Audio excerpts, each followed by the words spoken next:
주중에 탁구를 너무 많이 쳤더니 손이 아파갖고 정작 대회 때는 출전이 어려울 수도 있겠다 하는 생각이 드네요. 제가 이렇게 매일같이 식당을 오가면서 알아낸 사실이 아침에 출근하기 전에 교회 나와서 그 식당에 있는 창문들을 여닫는 분들이 있더라고요. 비가 많이 와서 그 안이 습할까봐 이렇게 공기를 좀 통하게 하고 둘러보는 분들이 좀 계시더라고요. 그래서 참 감사하다. 무관심한 것보다 그렇게 관심 있게 교회를 위해서 보이지 않는 그런 시간대에 교회 와서 그렇게 통풍도 하시고 또 교회에서 잠시 기도하고 가시고 하는 모습들이 그게 또 눈에 띄더라고요. 그래서 참 감사하다 이런 생각이 들었어요. 그런데 그게 무슨 하루아침에 그런 마음이 생겼겠어요. 신앙이라고 하는 것은 오랜 시간을 이렇게 쌓여서 그런 헌신이 나타나는 거고 또 그 삶이 일관되게 하나님께 드려지는 삶이 아닐까 하는 생각이 들어요. 이번 새벽 기도회 때 자주 이제 언급됐던 것들이 이 냄비 같은 신앙, 우리가 버려야 될 것들인데 어느 때는 좀 열심을 내는 것 같고 어느 때는 그냥 굉장히 막 늘어지고 열심은커녕 내가 언제 믿음을 가졌나 싶을 정도로 믿음이 이렇게 처지는 모습들을 보게 돼요. 믿음이라고 하는 것은요, 그렇게 들쑥날쑥하는 게 아니거든요. 이게 꾸준히 하나님 앞에 그 신뢰가 형성이 되고 쌓여가고 또 믿음이 더 확신이 생겨가고 그래서 내가 겪은 삶의 여러 가지 강도들, 어려움의 강도들이 더해가도 그것들을 충분히 이겨낼 수 있는 믿음들이 그 안에 쌓여야 되는데 그렇지 않고 들쭉날쭉 문제가 크거나 작거나 상관없이 문제만 일어나면 그 안에서 막 믿음이 요동치고 흔들리고 주저앉고 어쩔 때는 굉장히 막 뜨겁게 열정적으로 막 뭔가를 하는 것 같지만 또 어느 시간대는 그냥 쭉 늘어지고 주저앉는 모습들을 종종 보게 돼요. 여러분, 하나님 앞에 우리의 믿음을 보이는 행위는 그렇게 막 쭉 올라갔다 쭉 떨어졌다 이런 게 믿음은 아니에요. 믿음은 항상 일관성이 있어야 되는 거예요. 또 어떤 분은 그래요. 찬송하는데 영성 있는 찬송이 있다고. 어림도 없는 얘기예요. 참 보면 너무나도 모르시는 것 같아요. 여러분들이 이제 찬송가학을 배우지 않으셔서 그럴 수도 있겠지만 이 찬송가에서 느껴지는 영성을 제대로 경험하려면 그것을 작곡한 사람의 빠르기 이해되시죠? 그 사람이 작곡한 그 곡의 빠르기대로 불러보면서 그 사람이 이런 가사들을 썼고 물론 작곡한 사람이 다르고 작사가가 다른 경우도 있겠지만 그래서 그 사람들의 그 영성을 생각하면서 찬양을 불러야 되는 거거든요. 근데 어떤 찬양은 늘어지게 부르고 어떤 찬양은 빨리 부르고 이게 아니라는 거예요. 그래서 저희가 목회를 배우면서 찬송가는 메트로놈에 맞춰서 정확하게 찬양을 불러야 된다 이렇게 보는 거거든요. 그런데 어떤 사람은 또 그래요. 찬송을 하면 그래도 좀 영성 있게 좀 느리게 막 충분히 호흡하면서 불러야 사람들에게 은혜를 끼친다고 생각하는데 대다수가 동의하는 것도 아니에요, 또 그게. 그러다 보니까 이제 목회자들은 우리가 찬송가학에서 배운 대로 또 그것에 대한 빠르기대로 부르다 보면 그래서 어떤 사람들이 느끼기에는 너무 냉정하고 차갑고 너무 박자감 있게 한다 이런 생각을 가지기도 해요. 그런데 좀 잘못된 생각이에요. 우리는 항상 신앙에 대한 문제, 믿음에 대한 문제를 자의적으로 해석하고 그러다 보니까 성경의 해석도 자의적으로 해석하는 경향들이 많아요. 그래서 내 기준에 부합하지 않으면 믿음 없는 거고 영성이 없는 거고 마치 이렇게 판단하기가 쉽다는 거죠. 그런데 여러분, 사람과 사람의 관계도 신뢰가 쌓이기 전에는 그 사람의 진면목을 알지 못합니다. 마찬가지로 우리가 하나님과의 그 신뢰관계를 쌓기 위해서는 오랜 시간이 필요한데, 그래서 그냥 어느 순간에 막 뜨겁게 달아오르고 식어내리고 막 이런 것이 하나님과의 그 신뢰관계에 별로 도움이 안 돼요. 우직하니 정말 오랜 시간을 우리 하나님을 알아가는 작업들이 필요하고, 성경을 깊이 묵상하고 날마다 묵상하고 많이 읽어내고, 또 같은 말씀이라도 그 때와 시기에 따라서 상황에 따라서 우리에게 달리 들려지는 하나님의 음성을 깊이 들을 필요가 있어요. 제가 사람들과 상대하면서 어느 교회를 가든 항상 듣는 이야기가 뭔지 아세요? 목사님 얼굴은 굉장히 차갑습니다. 굉장히 권위적인 사람 같습니다. 그게 제 외면으로 보여지는 모습이에요. 그리고 나서 한 2년, 3년, 4년 이렇게 교제하면서 나중에 하시는 말씀들이 다 그래요. 목사님 보기와는 좀 다르시네요. 그렇게 얼굴이 차가워 보이고 눈만 한번 딱 보면 굉장히 막 겁도 나고, 또 어느 때는 굉장히 좀 차갑게 느껴지고 권위주의적으로 느껴진 그런 모습이었는데, 오랜 시간 교제하다 보니까 목사님의 진면목이 이렇습니다, 저렇습니다 하면서 얘기하는 것들을 좀 보게 돼요. 여러분, 저만 그런 게 아니라요, 여러분들도 마찬가지예요. 이 사람을 단 한순간에 이렇다 저렇다 판단하기는 어려워요. 오랜 시간을 지켜봐도 내가 알고 있던 저 사람이 저 모습이 맞나 싶을 때가 있거든요. 그래서 사람과의 신뢰가 쌓이기 위해서는 정말 오랜 시간을 가져가 봐야 돼요.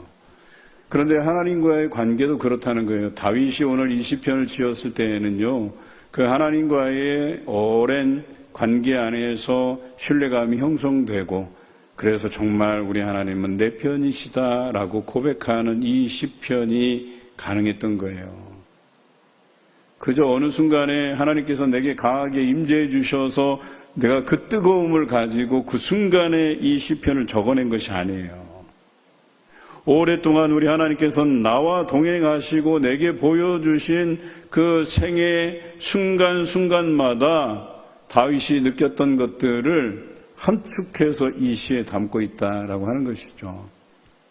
여러분, 하나님 여러분 편 되심을 믿으십니까? 이 부분도 우리가 쉽게 이야기할 수 없는 거예요. 정말 그 신뢰라고 하는 것, 하나님이 내 편이시다 다윗이 고백한 그 고백에 이르려면요, 한순간도 하나님에 대해서 실망감이 없어야 돼요.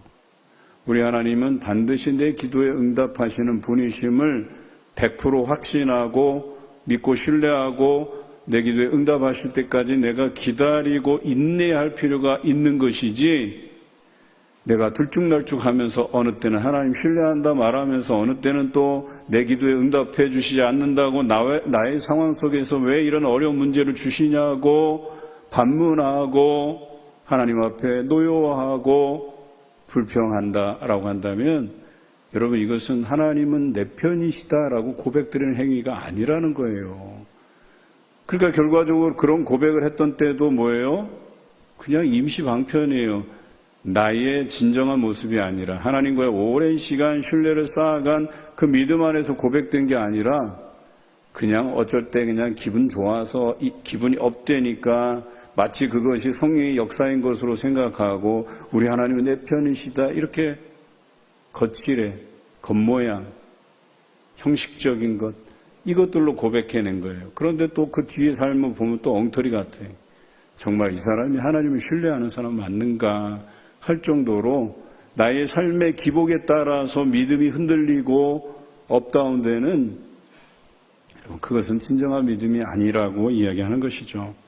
오늘 이 순례시로서 성전에 올라가는 노래는 다윗 개인의 시이기도 하지만 이스라엘 공동체를 위한 시이기도 해요. 다윗은 이미 자신에게는 확고한 그 하나님에 대한 생각이 있어요. 신존재 인식이 있다는 거예요. 하나님은 영원히 내 편이시다라고 하는 이 확고부동한 그런 믿음이 있다는 거예요.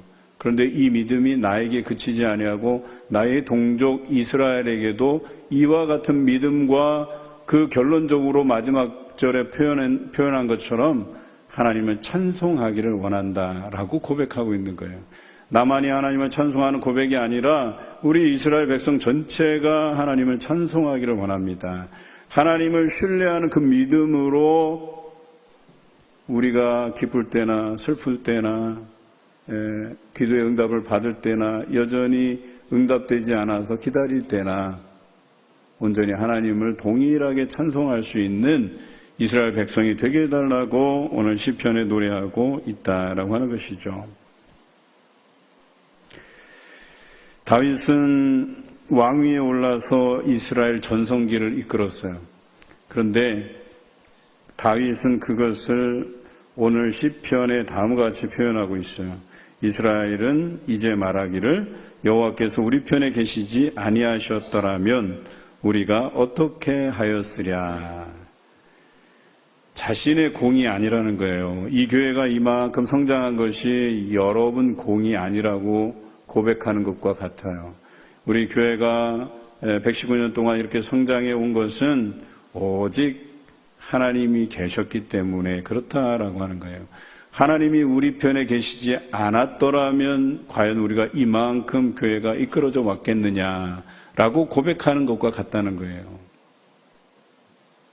그런데 우리가 이것을 놓치는 순간 우리가 교회의 주인이 되려 하고 마치 내가 이곳에서 신앙생활 잘 해온 양 나를 겉모양으로 포장하고 그런데 정작 나가서는 그런 삶을 제대로 살아내지 못하는 여전히 죄 가운데 살아가는 우리의 모습을 발견할 뿐이에요.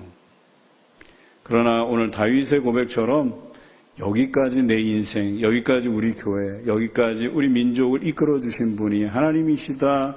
하나님이 내 편에 계셨음으로 인해서 내가 그래도 여기까지 왔다라고 고백할 수 있는 사람만이 온전히 하나님을 주로 고백드리고 하나님께 영광 드리고 찬양 올릴 수 있다고 이야기하는 것이죠. 1절의 고백에서 우리가 두 가지를 생각해 볼 수 있는데 하나는 이스라엘이 누리는 이 전성기는 바로 하나님의 은혜였다라고 하는 것입니다. 여러분, 이스라엘에게 어떤 특별함이 있었을까요? 아무리 생각해도 이스라엘에게는 그 특별한 것이 없었습니다. 그런데 주변 국가들 사이에서 전쟁에서 패하지 않고 굳건하게 세워질 수 있었던 것, 이것이 바로 하나님의 은혜라고 다윗은 고백하고 있는 거예요. 다윗은 자기가 왕위에 올라서 한 번도 패하지 않았어요. 모든 전투에서 승리했어요. 그러면 다윗이 이끈 이스라엘이 뭔가 특별한 것을 갖고 있었을까? 그렇지 않다는 거예요. 지금같이 미국에서 고정밀 폭격기 같은 무슨 폭격 미사일이라 그래야 되나요? 하이마스 같은 거. 그런 특별한 무기가 이들에게 있었던 것도 아니고 오히려 무기로 따지자면 철기 문화를 가졌던 블레셋이 훨씬 더 유리한 위치에 있었겠죠. 이렇게 특별한 것이 없는 이스라엘이 이처럼 모든 전투에서 승리하고 이스라엘의 전성기를 맞이한 것이 다윗의 고백처럼 하나님이 아니시면 과연 이것이 가능했겠느냐라는 이 고백에서 찾을 수 있다는 거죠. 블레셋과의 전투에서 이스라엘은 어두운 전망 속에 있었던 때가 있었죠. 바로 블레셋의 장수 골리앗이 앞장설 때였었어요. 결코 이스라엘이 어떤 특별한 무기가 있거나 특별한 장수가 있거나 소위 말해서 군대가 많거나 그러지 않았다는 거예요.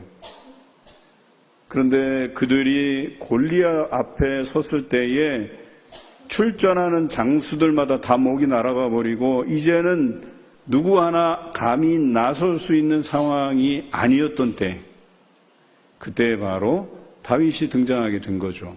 다윗은 특별한가요? 특별한 게 없었어요. 심지어는 장수가 아니에요. 전쟁에 능한 장수가 아니에요. 목동이었었어요. 골리앗은 어떤 사람입니까? 귀골이 장대한, 키가 막 어마어마하게 큰, 그리고 무기도 어마어마하게 그 키에 맞춰서 큰 칼을 가지고 있었다고 이야기하죠. 다윗은 정말 볼품없는 사람이었었어요.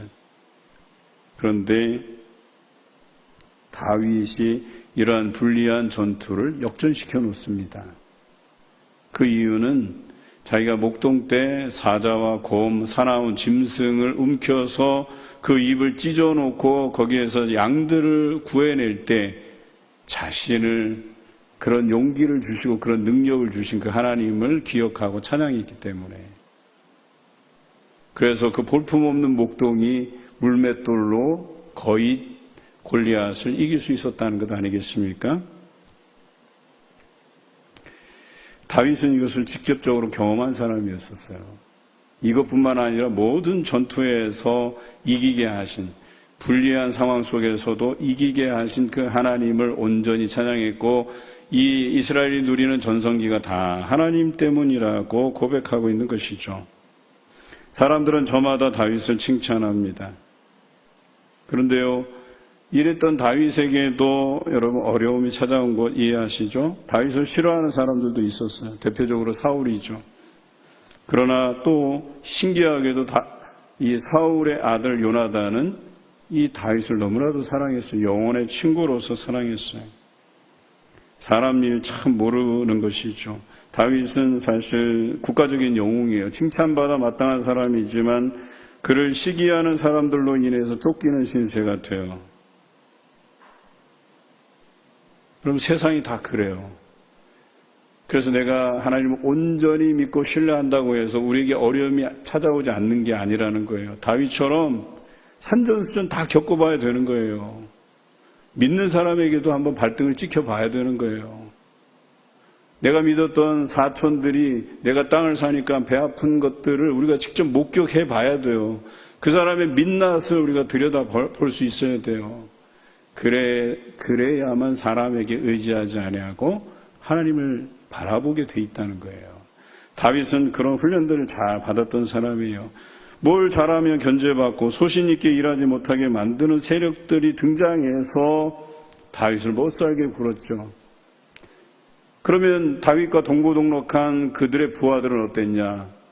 왜 그들 부하들도 다윗 마음대로 되지 않았어요. 사울이 죽고 나서 이스보셋이 왕이 되었을 때 그를 지지했던 장수가 있었죠. 아브넬이라는 장수였었어요. 대단한 장수였었어요. 이 아브넬이 이 다윗과 함께한 군대 장관 요압, 여긴 삼형제거든요. 요압, 아비새, 아사헬. 대단한 장수예요, 이 사람들도. 근데 아브넬이 이 삼총사 중에 아사헬, 막내 동생을 죽여버려요. 그만큼 대단한 장수예요. 다윗이 아낄만 하죠. 그런데 아브넬이 보니까 대세가 하나님이 다윗 편에 섰다는 걸 인지하게 돼요. 그래서 이스보셋을 암살하고 다윗 편에 서죠. 그런데 다윗이 굉장히 아꼈어요, 아브넬을. 정말 좋은 장수를 우리가 얻게 되었다고. 그를 돌려보낼 때 요압이 술을 쓰죠. 다윗 몰래 다시 다윗이 부른다고 불러버려요. 그래서 오는데 요압이 동생 아비새와 함께 기다렸다가 아브넬을 암살해버리죠. 그것 때문에 너무 슬퍼서 다윗이 아브넬을 향해서 애곡하고 통곡하죠.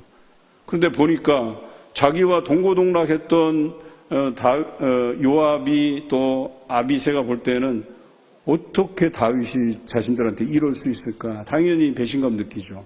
심지어는 다윗이 어떻게 유언을 남기냐면 요압을 제거하라 그래요.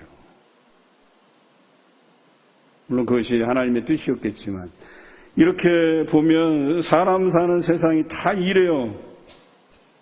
그럼에도 불구하고 이 모든 어려움들을 이겨내고 다윗이 어떻게 돼요? 이스라엘의 왕이 됩니다. 그런데 잘 생각해 보면 다윗이 특별해서가 아니에요.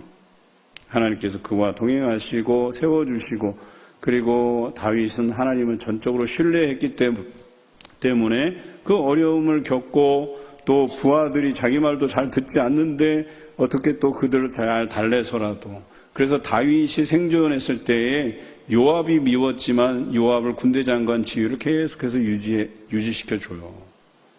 여러분, 그게 뭐 가능한 줄 아세요? 이 사람이 내 말을 안 들었어. 그러면 어떻게 생각해요? 언제라도 이 사람은 나를 제거할 사람으로 생각해요. 우리나라 같았으면 왕의 밀명을 딱 해갖고 제거해버리죠. 죽여버리죠, 그냥. 그런데 다윗이라는 사람이 참 대단한 거예요. 그래서 하나님과의 그 신뢰 관계를 쌓아가면서 이것을 바탕으로 인해서 자기의 동료들, 자기를 지지해준, 자기를 따라와준, 여러분, 그 사람들이 얼마간 다윗을 따라다녔냐면 헤브론의 유다 족속의 왕으로서만 7년 6개월을 있었어요. 이스라엘의 왕이 되기까지. 그러면 사울과 이스보셋의 통치 기간을, 물론 성경에서는 뭐 다윗이 40세가 되어서 뭐 40년 동안 통치했다 이렇게 보는 일반적인 견해가 많지만 고고학적으로 증명으로 들어가면 최대 이스보셋까지 60년을 통치하게 돼요. 그렇게 보면 다윗이 왕위에 등극하기까지 다윗 하나만 바라보고 지지하고 따라가 준 사람들이요, 적어도 10년 이상 그를 따라다닌 거예요. 10년 이상 그 사람들을 보면서, 또 다윗은 그런 사람들이 실수하고 잘못하고 어쩔 때는 야, 저게 나를 죽일 수도 있겠구나, 이런 위협 속에서도 그 사람들과의 신뢰관계를 쌓기 위해서 부단히 애를 쓰고 노력했다는 거예요. 그래서 이것을 통해서 다윗이 전성기를 이루게 되어 왕이 되어서, 그런데 더 놀라운 것은 그 안에 자신이 하나님께 쌓으려고 했던 신뢰 관계, 또 그 동료들과 그 신뢰를 쌓아가려고 했던 그 노력 분명히 많았어요. 그럼에도 불구하고 그런 것 한 번 언급하지 않고 하나님이 우리 편이 아니었더라면 우리가 어떠했으랴라고 고백하고 있는 거예요. 여러분 살아오시면서 단 1이라도 1%라도 그래도 내가 여기에 좀 공이 있는데 이렇게 생각하지 마세요. 이것은 신앙인의 도리가 아니에요. 우리가 하나님을 전적으로 신뢰한다면 우리의 인생, 우리 교회의 역사, 또 이 사회, 이 나라, 이 세계, 하나님의 손길이 닿지 않은 것이 없다는 것을 여러분 기억하셔야 돼요. 거기에는 수많은 사단의 역사들이 있고 또 하나님의 그 나라를 어그러지게 하려는 세력들이 있지만 역사는 도도하게 흘러가요. 이 직선적인 역사관, 기독교적인 역사관은 흘러가게 돼 있고 언젠가는 종말이 이르게 되고 거기에 대한 심판이 이루어짐을 우리가 확실히 믿고 살아가야 돼요. 여러분, 우리의 공을, 내 이름을 내려고 하는데 여러분 혈안이 돼 있지 않기를 바라요. 그저 이 모든 것이 하나님의 은혜였고 하나님의 이끄심이었다고 고백드리시기 바라요. 이제 가끔씩 보면 안타까울 때가 있어요. 이분이 교회 중직자가 되어서 헌신하고 봉사하면 참 좋을 텐데, 이런 생각들을 아마 여러분들 각자가 다 가지실 거예요.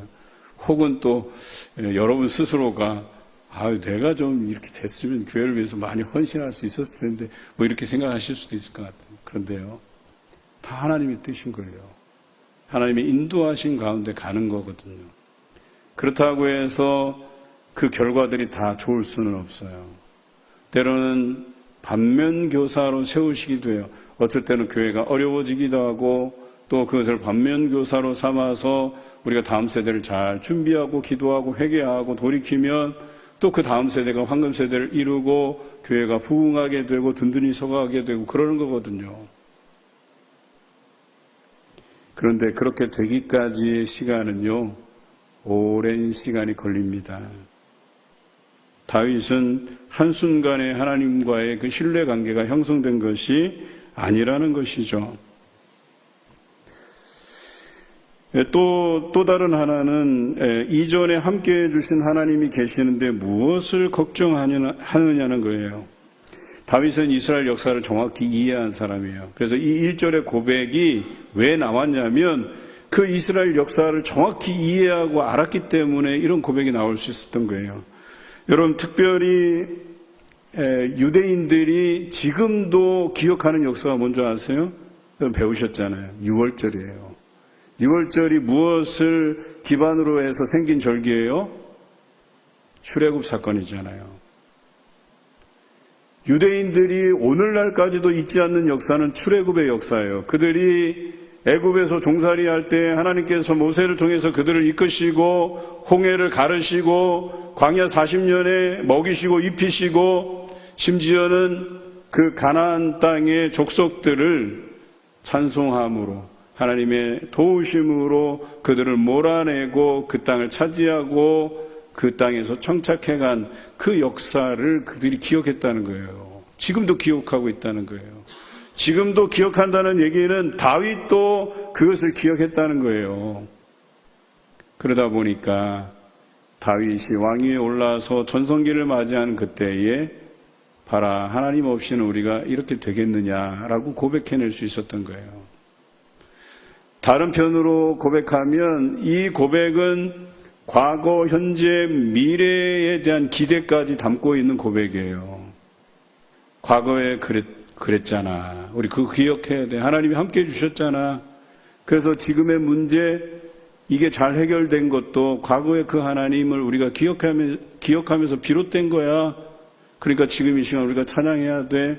앞으로도 그럴 거야. 어려운 문제가 닥칠 거야. 그러나 그때도 우리는 의연하게 하나님을 신뢰하고 찬양해야 돼. 라고 말하는 시편이 오늘의 시편이라고 이야기하는 것이죠. 우리의 인생은 어떠하십니까? 하나님이 이끌어주시는 우리 인생을 여러분 하나님 앞에 고백 드릴 수 있으십니까? 믿음으로 정말 내 인생 하나님이 함께 해주시지 않았다면, 내 편이 되어주시지 않았다면 저는 이 자리에 없을 겁니다. 이런 고백이 여러분 삶에서 나와야 된다는 거예요. 조금이라도 내 노력, 여러분 이것을 섞지 마세요. 오직 하나님께서 인도해 가신 것이죠. 이스라엘이 처했던 상황이 이제 2절 이하에 잘 기록되어 있는데 이렇게 기록하고 있어요. 사람들이 우리를 치러 일어날 때라고 기록하고 있어요.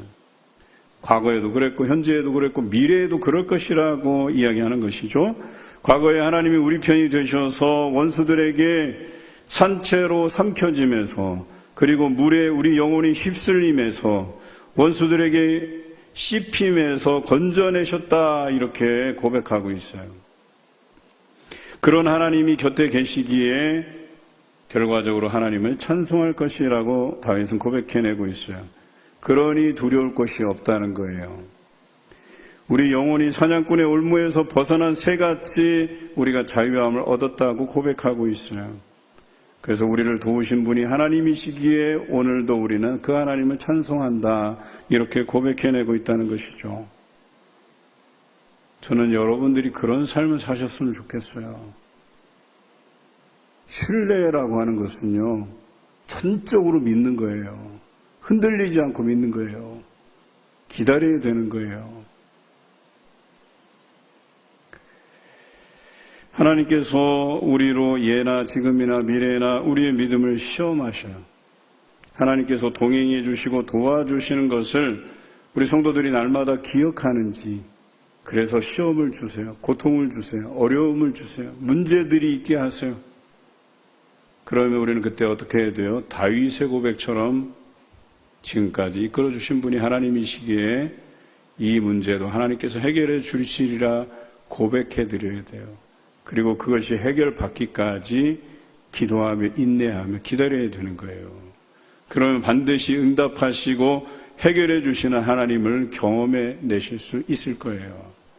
그리고 그 경험이 한 번 쌓이고 두 번 쌓이고 계속해서 쌓이다 보면 이제는 어떠한 환난과 시련이 내게 와도 담대할 수 있고 웃을 수 있고 그것에 대해서 흔들리지 않을 수 있다는 거예요. 그런 믿음을 여러분 다 가지시기를 주님의 이름으로 기원드립니다. 여러분에게 다가오는 시험은 지금까지 함께해 주신 그 하나님을 기억함으로 해결할 수 있는 것들이에요. 그래서 성경에는 믿는 자들이 해결 못할 시험을 주시는 일이 없다 하시잖아요. 그러니까 지금까지 그런 하나님을 신뢰해 오고 그 신뢰를 쌓아갔더라면 그 믿음으로 인해서 그 과거의 경험들로 인해서 지금 우리가 당하는 시험은 충분히 이기고도 남는다라고 하는 거예요. 그 신뢰를 쌓아가는 노력들이 쉽지 않을 뿐이죠. 오랜 시간을 계속해서 신뢰해야 되니까. 그런데 그런 신뢰를 바탕으로 사람과의 관계도 그렇게 신뢰감을 쌓아가야 된다라고 하는 것이죠. 여러분 2005년에 출간된 리더십 바이러스라는 책이 있어요. 읽어보셨는지 모르겠습니다. 요즘 리더십에 관련한 책들이 많이 나오니까요. 그런데 이 리더십 바이러스의 저자가 이 책을 다시 한번 정리하면서 간단한 칼럼을 썼는데 이렇게 썼어요. 수많은 리더십이 있었지만 유행 따라 모두 지나갔고 여전히 또라이 리더들이 존재한다고 했다. 왜 사람들은 리더가 되면 또라이가 되는 것일까? 아니면 또라이가 리더가 되는 것일까? 이런 질문을 던지고 저자가 책을 써나갔다고 이야기하고 있어요. 좀 모호한 표현인데 이 또라이라는 표현이 여러분에게 나쁘게 들릴지 모르지만 이 표현을 자기에게 쓴 거예요. 자기는 여전히 리더십에 대한 고민들을 많이 해가고 공부하고 심지어는 사람들에게 가르쳐보고 책으로도 쓰고 그런데도 여전히 자기는 또라이라는 거예요. 또라이. 이 또라이라는 의미가 이제 좋은 의미로 여러분 들리실 거예요. 리더십 바이러스라는 거는 리더가 되면 반드시 걸리는 병이 있는데 그게 리더십 바이러스라는 거예요. 저나 여러분들이 다 리더의 위치에 있다면 누구나 다 걸린다는 거예요. 그러니까 이 저자의 말대로 저나 여러분이 리더의 자리만 오르면 다 또라이가 된다는 거예요. 이 리더십 바이러스 때문에 어찌할 줄 모르는 그런 황당한 경험들, 정말 내가 경험하고 싶지 않은 것들을 우리가 숱하게 경험하게 된다는 거예요. 제가 한번 읽어볼까요? 왜 리더가 되면 갑자기 말이 많아지고 귀가 얇아지고 하루에도 마음이 12번씩 바뀌게 될까? 이뿐이 아니다. 혼자 있으면 초조하고 다른 사람들의 잘못이 자꾸 떠오르고 주변 사람들의 태도에 대해서 의심을 한다는 거예요. 이것은 리더십 바이러스의 대표적인 감염 증상이라고 하는 거예요. 그런데요, 이런 감염 증세를 내가 리더의 자리에서 느끼지 못한다. 그리고 이 사람은 결론적으로 이 사람이 쓰는 글에는 리더가 아니라고 표현하고 있어요. 리더가 아닌 사람이 리더의 자리를 꿰차고 앉았다. 이렇게 표현하고 있어요. 그러니까 이 시대에 내가 리더로서 하나님께서 내게 부여하신 그 사명을 감당하면은 이런 어려운 문제들이 계속해서 닥친다는 거예요, 우리한테. 리더라면 필수적으로 걸리는 병이라고 이야기하고 있어요.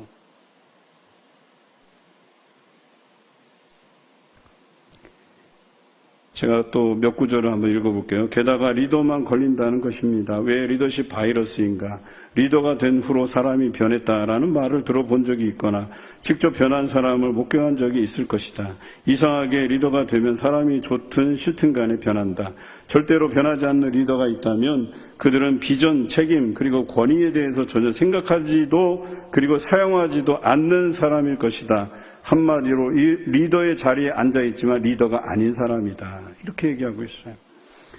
리더가 된 사람들은 한 번도 경험하지 않은 리더 스트레스로 인해 초기 부작용과 적응 단계를 거친다.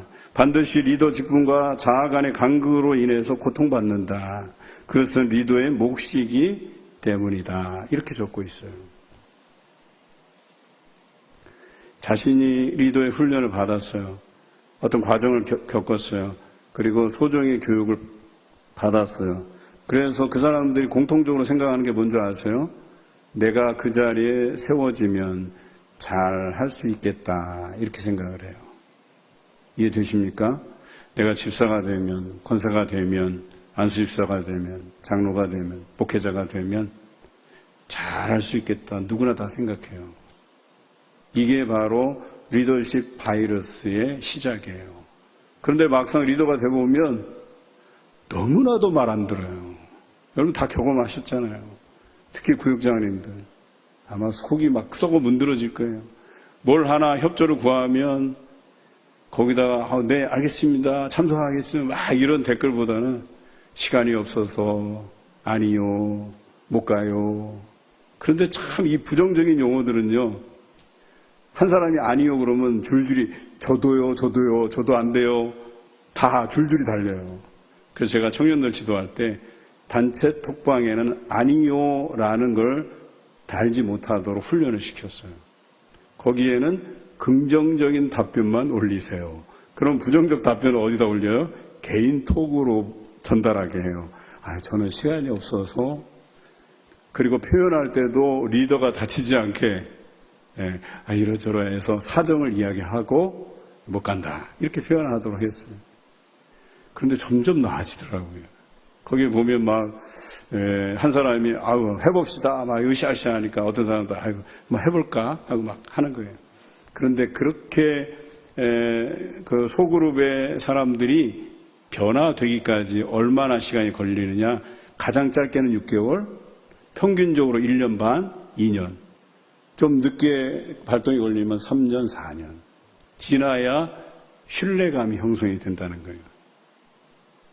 그런데 생각해 보세요. 내가 구역장이 되면 잘할 텐데 하고 돼봤는데 생각만큼 간단하지 않아요. 내가 막 전화하고 열심을 내면 막 구역원들이 구역 예배에 막 10명, 15명 막 나올 것 같은데 딱 모여보면 3명, 4명 모여갖고 막 예배 드릴 때가 허다하고 그래서 자기가 기대한 만큼 미치지가 못해요. 그런데 리더는요, 그 사람과의 신뢰관계를 형성하기 위해서 그 열심 그대로 1년, 2년, 3년, 4년 계속 하는 거예요. 그런데 어떤 변화들이 생기느냐? 나는 맨날 저렇게 연락이 오고 참여해달라고 하고 그런데 나는 늘 안 돼요, 싫어요, 못 가요 하다가 정성이 가륙해서 저렇게 내가 그렇게 싫다고 하는데도 보내는데 그럼 내가 한번 저 사람 저 정성을 봐서라도 내가 한번 모여보지 하고 가는 거야. 그래서 구역 모임에 갔더니 너무너무 좋아. 맛있는 것도 만들어주죠. 기도 제목도 나누면서 기도해주죠. 걱정해주죠. 정말 한 1년 만에 2년 만에 나왔는데 막 그냥 구역원들이 쌍수를 들고 환영해주죠. 막 그래서 다음에 또 나오라고 막 격려해주죠. 그러니까 이 사람이 나와보니까 괜찮네. 그때부터 리더에 대한 신뢰감이 쌓이는 거예요. 우리 리더가 나에게 이 좋은 경험을 하게 하기 위해서 그렇게 노력하고 애쓰고 그랬구나. 내가 접해보니까 이거 좋아, 괜찮아. 그럼 자꾸 모이게 돼 있는 거예요. 그런데 그런 신뢰관계가 형성되기까지 많은 시간들이 필요하다는 것이죠. 바로 다윗이 이런 고백이 있기까지 하나님과의 그 신뢰관계를 쌓아갔고 그것을 바탕으로 인해서 그를 지지하는 사람들과의 신뢰관계를 계속해서 쌓아나간 거예요. 다윗이 아주 멋진 인물이고, 저 사람 보니까 막 등치도 막 이러고, 싸움 잘할 것 같고, 리더십도 훌륭하고, 그래갖고 사람들이, 저 사람 따르면 뭐가 생기겠구나 하고 따른 게 아니에요. 보잘 것 없는 촌부예요. 목동이에요. 전쟁의 경험도 없는 사람이에요. 무슨 신뢰가 있겠어, 그런 사람에게. 그러나 다윗은 하나님과의 관계에서 자기가 목동 시절에 보잘것없는 목동 시절에도 하나님이 동행해 주신 것을 바탕으로 모든 전투, 모든 위기의 상황에서 다 하나님께 맡겨드리잖아요. 다윗이 어떤 것까지 한 사람이냐면 가드왕 앞에서 저게 블레셋의 원수 다윗 아니냐 그랬을 때 침 제일 흘려가면서 다윗이 아닌 체 하면서 그랬던 사람이에요. 온갖 고초, 모욕 이런 거 다 당해가면서 그렇게 견디고 자기 지지자들에게 하나님이 내 편이시다라고 하는 거 그거 하나 보여준 거예요. 다른 거 없어요. 그들에게 많은 재물을 주지도 못했어요. 그들에게 어떤 안전하게 거할 수 있는 장소를 제공한 것도 아니에요. 자기가 당시에 어떤 훌륭한 위치에 올라가서 그 사람들에게 자리 다 나눠주고 안정적인 삶을 준 사람이 아니었었어요. 그럼에도 불구하고 그가 그들에게 보여주었던 것은 하나님은 내 편이야. 그것을 보여준 거예요. 그랬더니 사람들이 다윗을 잘 신뢰하고 따르게 되었다는 것이죠. 여러분, 오랜 시간이 걸립니다. 하나님과의 신뢰관계를 먼저 형성하시기 바라요. 이것 없이는 리더십을 발휘할 수가 없어요. 다른 사람이 볼 때 이 사람은 정말 하나님이 함께해 주시는 분이구나, 하나님이 저 사람 편이구나 라고 하는 이 신뢰관계가 확인되면 우리 믿는 사람이라면 보통 상식적으로 그런 리더를 따르게 돼 있어요. 적어도 믿음 있는 사람들이라면. 오랜 시간 꾸준히 하나님과의 신뢰관계를 형성해 나가시길 바랍니다. 때로는 하나님께서 과연 내 기도에 귀 기울여 주시는지에 대해서 조급함이 생기더라도 믿고 기다리시는 여러분 되시길 바랍니다.